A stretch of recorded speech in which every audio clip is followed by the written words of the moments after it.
Forced to be the wife of the father and the brothers, the cruel case of Incest, in the US. This is the story that you may never hear, but that profoundly marked the judicial and medical history of the United States in the 1970s.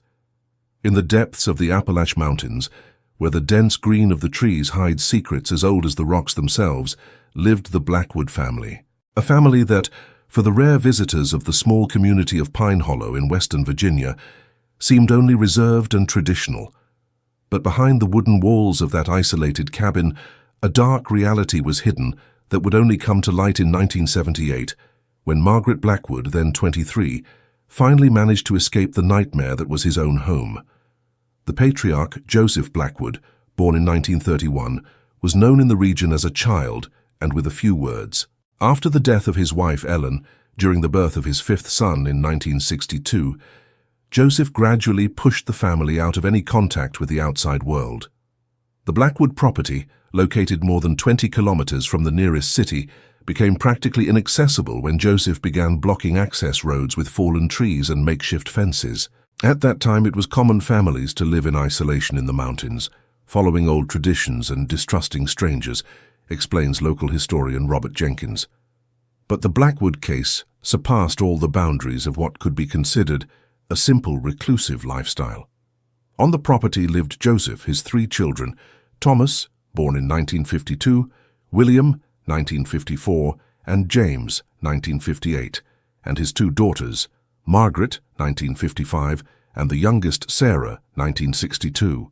The oldest, Elizabeth, had died as a child of pneumonia, without ever receiving proper medical treatment. The isolation was almost total. The boys occasionally went to the city to sell wood or change animals for supplies, but the girls were never seen. The children did not attend school, something that, although uncommon, was not illegal at the time, since the home education laws in Virginia were quite flexible. What no one knew is that since he was 13, Margaret had been forced by her father to assume the role of family wife. The horror began a few months after his mother's death, when Joseph stated that Margaret would now be the wife of the house.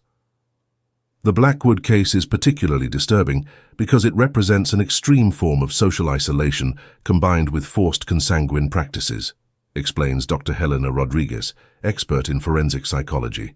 Joseph's absolute control over his children created a microcosm where his distorted rules became the only reality they knew. At 16, Margaret gave birth to her first child, a girl with serious congenital deformities who lived only 3 days. No one but the family knew of this birth, and the child was buried in a small makeshift cemetery in the back of the property. Between 1971 and 1978, Margaret would give birth to 5 more children. 2 of them survived: Robert, born in 1973, and Mary, born in 1975. Both featured visible signs of genetic problems, including cast fingers, compromised cognitive development, and, in Robert's case, severe facial malformation. The genetic consequences of consanguinity are well documented, explains Dr. Thomas Marshall, a geneticist at the University of Virginia.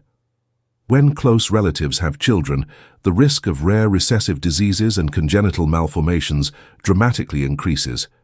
In the case of the Blackwood family, with multiple generations of consanguineous relationships, genetic problems were amplified to catastrophic levels.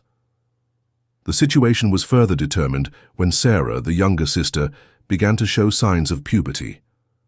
Fearing the same destination, Margaret made the decision that would forever change the course of that story, to escape and seek help. Check it out if it is already registered with this channel. These real stories of consanguinity reveal a dark side of society that few have the courage to confront, but we all need to know to protect the most vulnerable. Subscribe to continue your journey through these hidden truths that shape our understanding of the human condition. The night of October 17, 1978, was exceptionally cold when Margaret Blackwood, carrying their 2 young children, took advantage that everyone slept to escape the property. The escape had been meticulously planned for months. Margaret had kept small amounts of money that she occasionally got from her brothers, gathered some clothes and, most importantly, memorized the way to the main road. "I remember that night as if it were yesterday," he would reveal years later, retired Sheriff Clyde Donovan, who was on duty when a disheveled woman with two lost eyes from two children who appeared to have disabilities caius knocked on the door of the Pine Ridge police station at 4:30 a.m. She could barely speak. She was in a state of shock, malnourished, and with obvious signs of prolonged abuse. Margaret's initial account was so disturbing that Sheriff Owner initially suspected that he could be before someone with mental problems.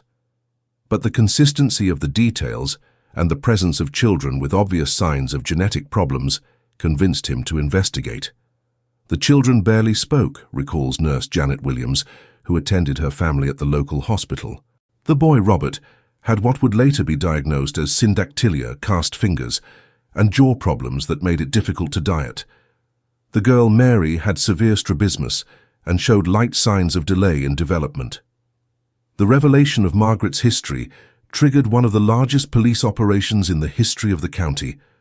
The next morning, a team of police, accompanied by social workers, went to the property of the Blackwood. What they found confirmed the nightmare reported by Margaret. The cabin, built by Joseph's grandfather decades earlier, was in deplorable conditions. There was no electricity or running water. The interior revealed a primitive standard of living, with makeshift divisions creating rooms separated only by torn curtains. In the back of the property, the officers found the small cemetery where Margaret's other children who did not survive were buried. Joseph and the 3 adult children were arrested immediately. Sarah, then 16, was placed in the custody of the state. Later medical examinations would reveal that she had also been a victim, being 2 months pregnant. The Blackwood case exposed a reality that many preferred to believe that it no longer existed in modern America, explains social historian Elizabeth Parker. Isolated communities in the Appalachian Mountains maintained 19th century traditions and practices within the 20th century, some of them including weddings between cousins and, in extreme cases such as this, relationships between parents and children or siblings. Local press initially dealt with discretion, but when the details began to leak, history gained national proportions. Journalists from large media outlets converged to the small town, shocking local residents who mostly knew the Blackwood family's existence. "We never imagined that something like this could happen so close," Pine Ridge Mayor Harold Johnson said at the time. "Those mountains hide many families that live on the fringes of society, but this is something we thought was possible only in medieval times." The medical examinations performed in Margaret, his children and his sister Sarah, revealed the devastating impact of years of consanguinity. In addition to visible malformations, children had heart, immunological and neurological problems. Sarah, despite being only 16, already showed signs of early osteoporosis and kidney problems. Prolonged consanguinity has cumulative effects through generations, explains Dr. Marshall. Each successive generation of consanguineous marriages increases the load of harmful genetic mutations, leading to a gradual collapse of physical and mental health. During the investigations, it was found that Joseph's own mother, Eliza Blackwood, was her first cousin. This standard of cousin marriages had been common in the family for at least 4 generations, creating a genetic pool already compromised even before the latest events. The case was beginning to reveal not only a family tragedy, but a broader social problem rooted in the geographical and cultural isolation of the rural communities of the Appalachians.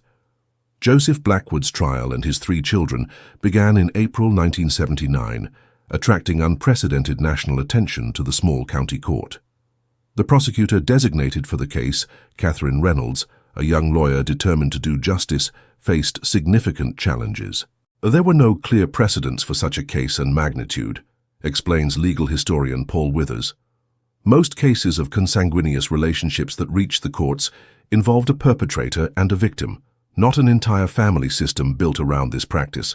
The 4 men were accused of multiple crimes, including kidnapping, private jail, and what was at the time classified as immoral relations within the family. Virginia's legislation had not yet modernized its legal language to deal with cases of forced incest. Margaret's testimony, which lasted 3 days, was considered by those present as one of the most disturbing moments in American judicial history. Speaking in a low voice, almost inaudible, She described how at the age of 13 her father announced that she would replace her deceased mother, Spechts. "My father said that was how things were always done in the mountains, which was the tradition of our family," Margaret said. "He said that the family's blood needed to be kept pure, that we couldn't trust strangers." At age 15, when Margaret tried to resist for the first time, Joseph locked her in the basement for weeks, feeding her just enough to keep her alive. It was during this time that his older brothers, Thomas and William, also began to treat her as a wife. The Blackwood case was not just about a wicked man, explains Dr. Rodriguez. It was about how extreme isolation can create micro-societies with its own rules, where behaviors that would be universally condemned become normalized within that small circle. If you are watching this story and feel a mixture of horror and compassion for the Blackwood family tragedy, comment now. These mountains keep secrets that should never exist. Your comment helps you warn more people about these hidden realities that we need to face collectively. During the trial, experts in genetics explained to the jury the devastating consequences of prolonged consanguinity. Dr. Richard Collins, one of the first experts in forensic genetics in the country, presented evidence that Margaret's children suffered from multiple rare genetic conditions that appeared much greater in families with a history of consanguinity. The chances of some of the conditions observed in children occur naturally are approximately 1 in 500,000, said Dr. Collins. In families with a history of consanguinity close by multiple generations, these chances increase to 1 by 50. The behavior of the accused during the trial only intensified the public shock. Joseph Blackwood remained impassive, refusing to recognize the severity of his acts. At a particularly disturbing moment, he said to the judge, "No one has the right to interfere with how a man rules his family." Thomas and William, the older brothers, seemed genuinely confused why they were being tried. James, the youngest of the brothers, was the only one showing signs of remorse, crying during Margaret's testimony. The scariest in the Blackwood case, says forensic psychologist Dr. Rodriguez, is how absolute isolation allowed a completely distorted worldview to become the only reality for those children. Joseph's children grew up believing that their actions were normal, even traditional. In a surprising development during the trial, old records came to light that suggested that Joseph himself had been the result of a relationship between his father and his sister. A revelation that cast new light on the intergenerational cycle of consanguinity in the family. In extremely isolated communities, especially before the 1950s, it was not uncommon for consanguinity patterns to be established and perpetuated for generations, explains cultural anthropologist Dr. Martha Stevens. These communities developed their own justifications, often mixing distorted interpretations of religious texts with oral traditions about the purity of family blood.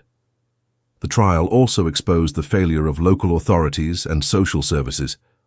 Although Blackwood children have never attended school or received mandatory vaccines, no investigation had been carried out.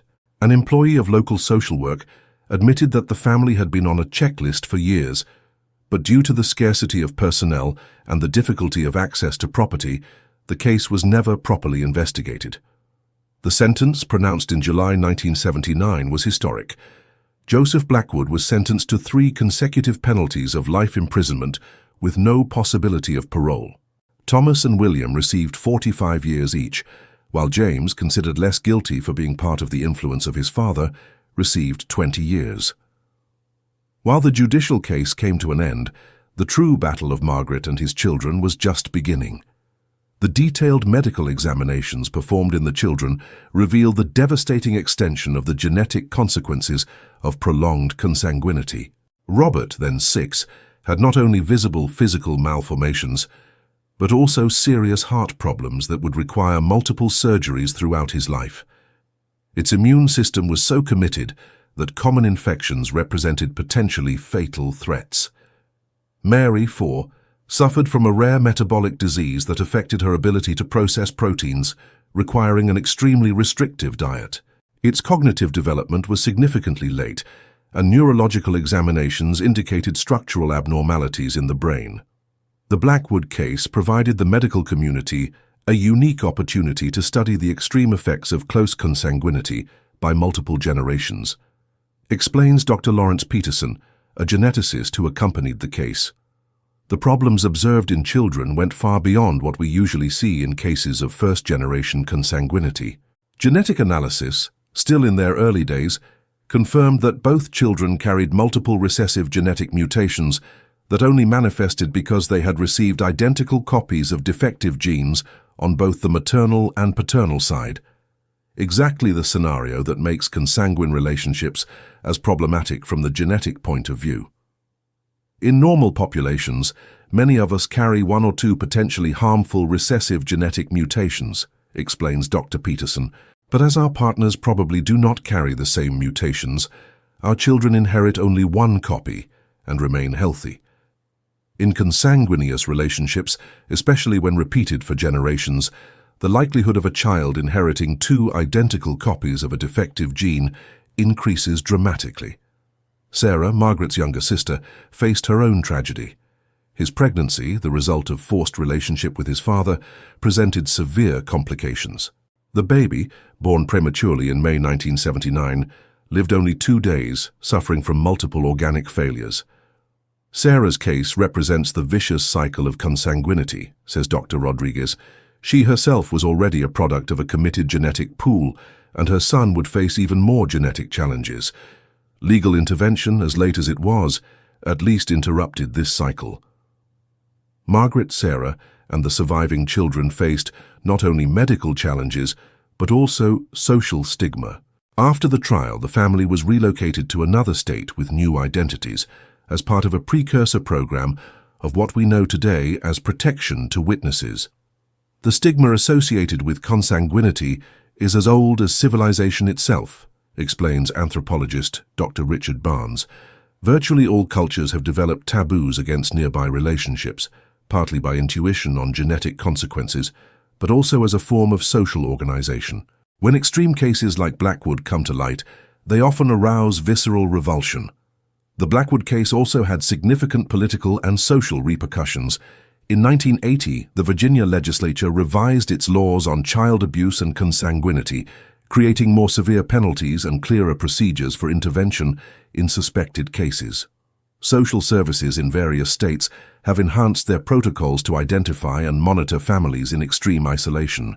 Before the Blackwood case, there was a cultural reluctance to interfere with how traditional families organized, especially in remote rural areas, explains social historian Parker. This case has helped to establish that certain practices are unacceptable, regardless of the cultural context or geographical location. Researchers also began to study more systematically the isolated communities of the Appalachians. They found that although the Blackwood case represented an extreme, marriages between first and second-degree cousins were not uncommon in certain remote areas until the 1960s. Geographic isolation, poverty, and distrust of outsiders have created conditions for certain communities to remain culturally segregated from the rest of society for generations, explains sociologist Dr. Michael Harris. In some of these social bubbles, practices that had been abandoned by the rest of society persisted well within the 20th century. The history of Blackwood has become a study case not only for geneticists, but also for social workers, psychologists, sociologists, and legal professionals, illustrating the extreme consequences of social isolation and consanguinity. 47 years after the discovery of the Blackwood case, the echoes of that dark story still resonate, both in the lives of survivors and public policies and American collective consciousness. Margaret Blackwood, who took on a new identity after the trial, lived a discreet life in the Midwest. According to limited reports, she was able to obtain basic education and worked for many years as an assistant in a municipal library. He never married again, dedicating his life to the care of his children. He died in 2017 at age 62 of heart complications.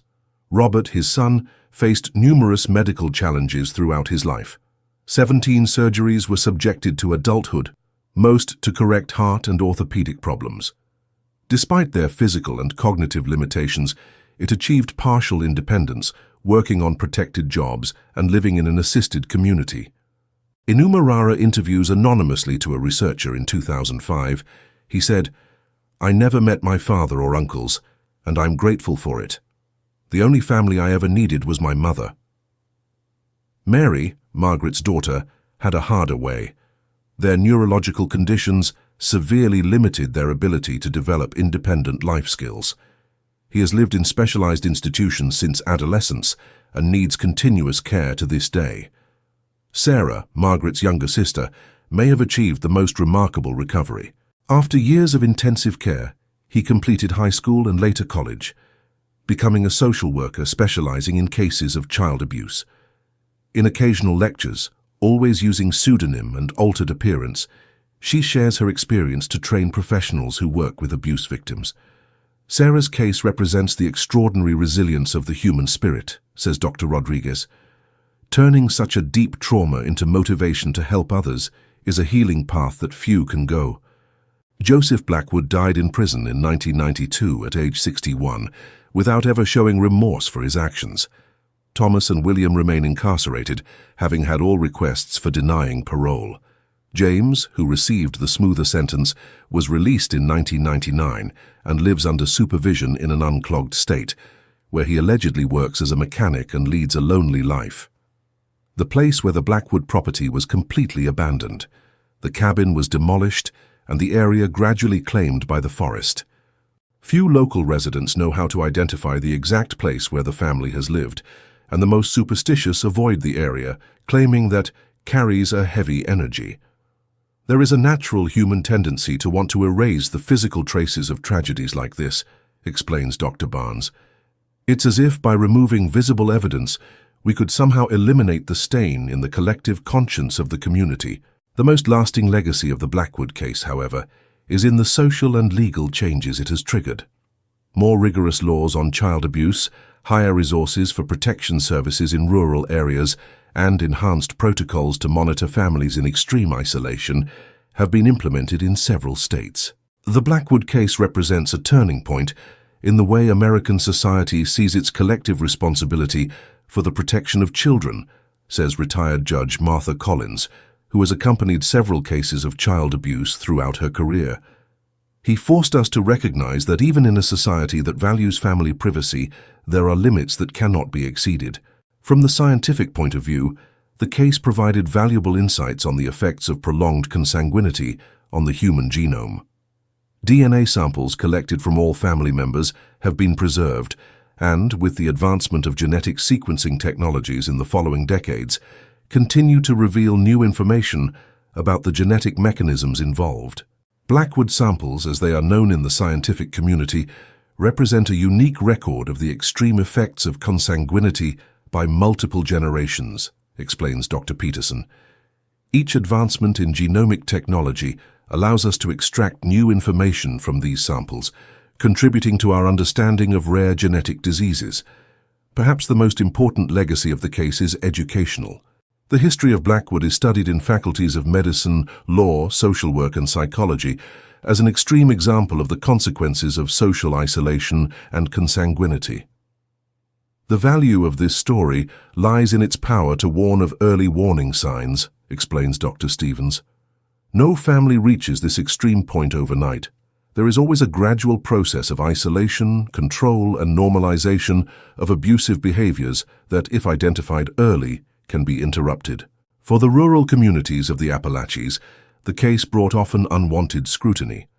Many residents of these areas were unfairly stigmatized, as if the extreme behavior of the Blackwood were representative of their culture. It is important to distinguish between the natural geographical isolation of these communities and the pathological isolation imposed by individuals such as Joseph Blackwood, emphasizes Dr. Harris. The vast majority of families living in remote areas keep healthy connections with neighboring communities and adheres to fundamental social norms. If you watched so far, it is because you liked this story. Leave a comment saying, "I watched here," so I can meet you and know who really likes the stories here on the channel. Don't forget to enjoy this video so that more people can know these stories that need to be told, and share it with someone who you believe you should know the dangers of extreme isolation and consanguinity. Subscribe to the channel to follow more real cases that reveal obscure aspects of human nature and help us protect the most vulnerable. The history of the Blackwood remains a dark reminder of how extreme isolation, combined with cultural distortions and individual pathologies, can create environments where the unthinkable becomes reality. It is also a history of human resilience, demonstrating as even victims of the most terrible circumstances can, with proper support, rebuild their lives. In the words attributed to Sarah Blackwood in one of her rare public appearances, "What happened in Pine Hollow was not our choice, but what we do with this experience now is." Each time a child is rescued from an abusive situation because someone recognized the warning signs, our story gains a new meaning. While the Appalachian Mountains continue to keep their secrets, the Blackwood case remains a reminder of the collective responsibility to protect the most vulnerable, even when, especially when, are hidden from society's views.